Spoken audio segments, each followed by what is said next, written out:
Selamat datang di Novel Story, channel yang menceritakan novel berjudul Aku Bukan Menantu Sampah. Jangan lupa subscribe dan like. Sekian dari Mimin, silahkan menikmati ceritanya ya. Aku Bukan Menantu Sampah, bab 467. Siapa yang memainkan siapa masih belum tentu. Rocky mengangkat kepalanya dan melirik sekilas. Dia melihat di antara sekelompok petugas penegak hukum ada seorang pria gemuk angkuh sedang mengarahkan petugas untuk bekerja. Dia segera berjalan ke hadapannya dan bertanya dengan sopan, sebenarnya apa yang terjadi? Pria gemuk itu berbalik, memandang Rocky dengan angkuh, dan bertanya, seseorang melaporkan perusahaan kalian menjual obat-obatan palsu, dan sekarang perusahaan kalian akan disita menurut hukum. Rocky tertegun, dan segera menjelaskan, bukankah kebenaran masalah obat-obatan palsu sudah terungkap? Itu adalah orang dari Akademi Seni Bela Diri Pure. Dia belum selesai berbicara, pria gemuk langsung menyela dengan kasar, Kapten Penegakan Hukum dari Departemen Pengawas Obat-obatan itu kamu atau aku? Bagaimana kalau kamu pergi menjadi menteri? Dalam kekacauan, puluhan anggota tim penegak hukum keluar dari lobi membawa 17 atau 18 kotak obat. Pria gemuk itu melambai dengan tidak sabar, ambil semua obatnya, dan bawa ke departemen terkait untuk diperiksa. Rocky begitu melihat mereka akan membawa begitu banyak obat ke dalam mobil van, wajahnya menjadi sedikit serius dan melangkah maju untuk menghentikannya. Bahkan jika ingin diperiksa, juga tidak perlu membawa begitu banyak obat kan? Pria gemuk itu marah, dan hendak memarahinya. Tiba-tiba, sebuah Mercedes-Benz hitam datang, dan langsung berhenti di samping. Supir dengan hormat membuka pintu. Seorang pria paruh baya kekar mengenakan setelan Versace yang mewah keluar dari mobil dengan kepala terangkat. Setelah Rocky melihat orang ini, pupilnya langsung menyusut. Kamu. Pria parubaya yang keluar dari mobil adalah Kepala Akademi Seni Bela Diri Pure, Victor. Terakhir kali Victor mengundangnya untuk bekerja sama untuk menjual narkoba demi mendapatkan keuntungan besar. Rocky langsung menolaknya di tempat. Victor sama sekali tidak memedulikan Rocky, dan melewatinya secara langsung, berjalan ke hadapan pria gemuk dengan senyuman di wajahnya, mengulurkan tangannya dan berjabat tangan. Pria gemuk juga tertawa, berjabat tangan sambil menepuk bahu Victor, dan berkata, Victor, kenapa kamu datang secara langsung? Kamu tenang saja, masalah di sini, kakak sepupumu ini, aku pasti akan mengurusnya dengan baik. Rocky mengerutkan dahinya. Tidak menyangka Kapten Penegak Hukum dari Departemen Pengawas Obat-obatan, ternyata adalah kakak sepupu Victor. Sepertinya hari ini sekelompok orang ini datang untuk menyita perusahaan, mungkin adalah ulah Victor.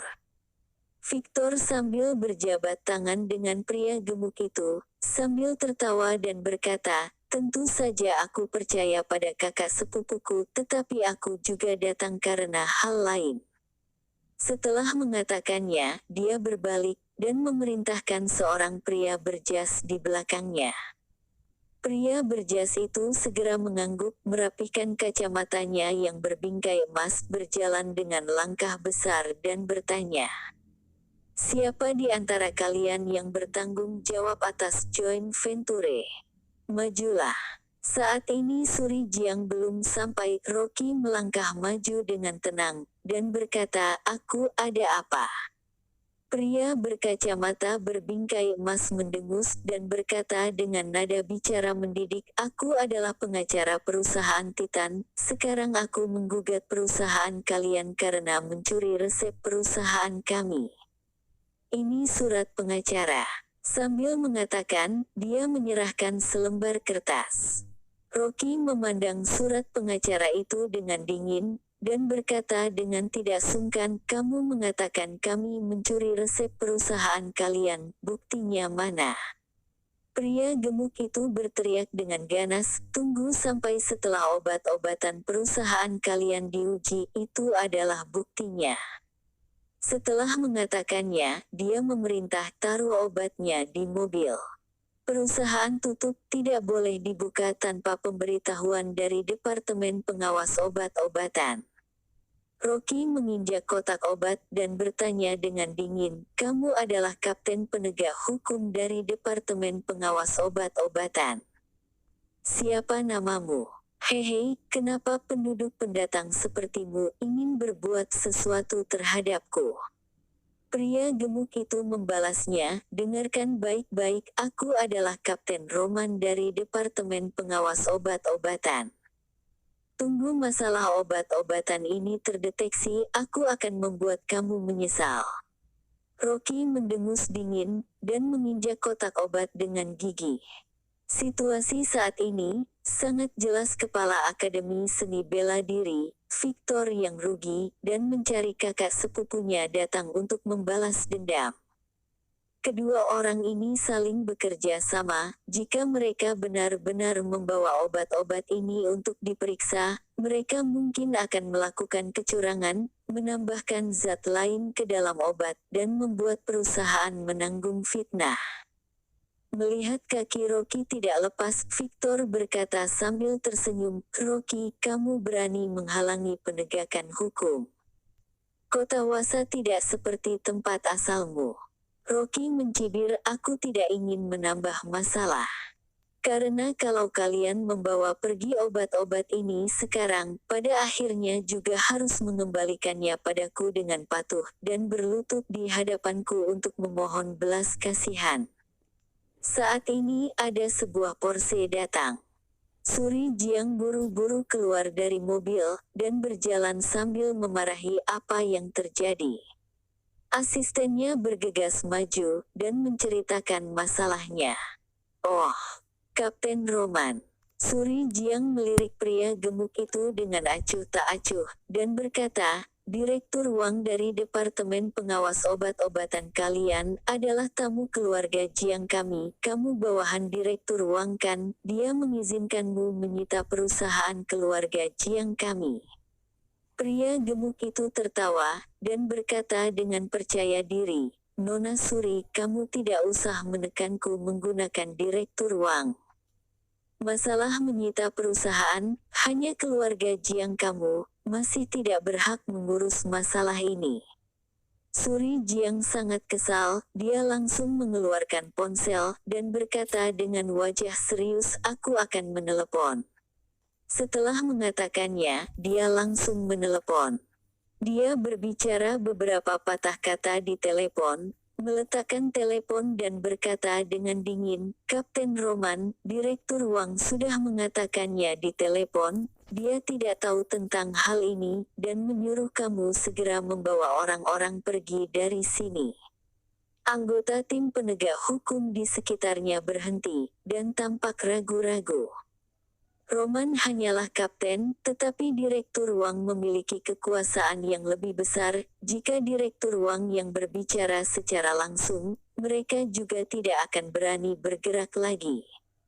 Suri Jiang melirik Kapten Roman dengan jijik, berbalik dan berkata kepada petugas, "Kembalikan barang-barang ini pada tempatnya." Direktur Wang sudah berkata bahwa dia tidak akan menyita perusahaan.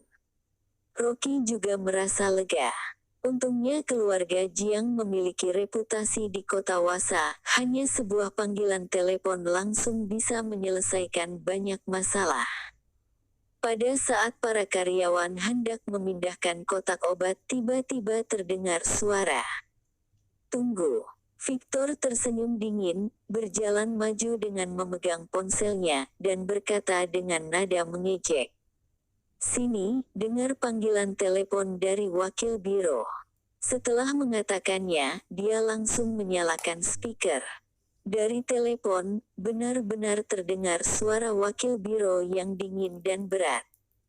Segera sita perusahaan, semua anggota yang bersangkutan dilarang menghalangi eksekusi, kalau tidak mereka semua akan dibawa pergi. Suri Jiang tercengang. Tidak diduga ternyata benar-benar adalah wakil biro dari Badan Pengawas Obat-obatan. Semua orang yang berada di tempat tercengang. Benar-benar pejabat senior dapat menekan orang yang berada di bawahnya. Keluarga Jiang menelepon Direktur Wang, tidak disangka Victor akan menelepon wakil biro, dan benar-benar menekan keluarga Jiang.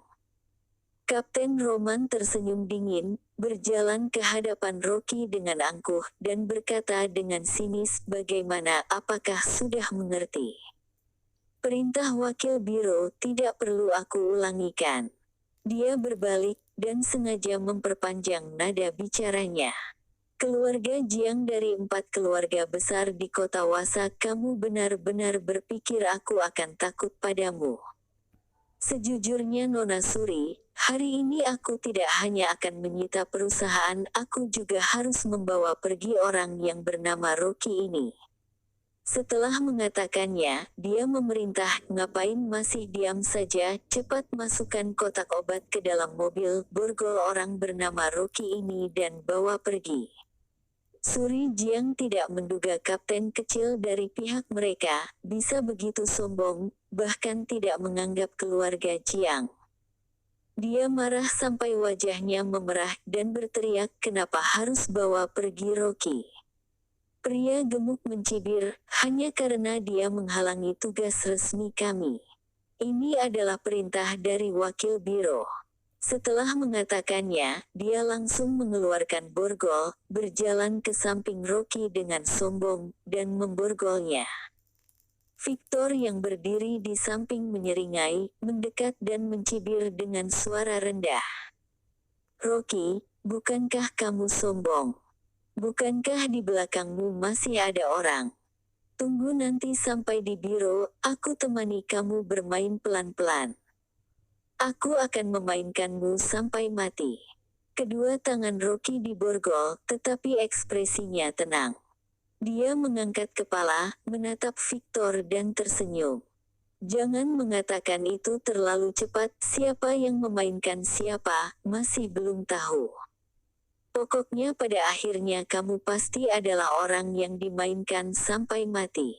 Setelah mengatakannya, Rocky menoleh ke Suri Jiang, dan berkata, "Kamu bantu aku telepon seseorang, nomornya teleponnya adalah..." Pria gemuk itu mencibir, "Kenapa kamu masih ingin mencari seseorang? Kali ini aku katakan di sini, kamu cari kaisar juga tidak berguna. Bawa dia ke mobil." Terima kasih telah menonton, jangan lupa like, komen dan subscribe ya teman-teman agar saya semangat melanjutkan novel ini. Jika ada yang kurang baik silahkan komen di bawah agar saya memperbaikinya. Sekian dan terima kasih ya.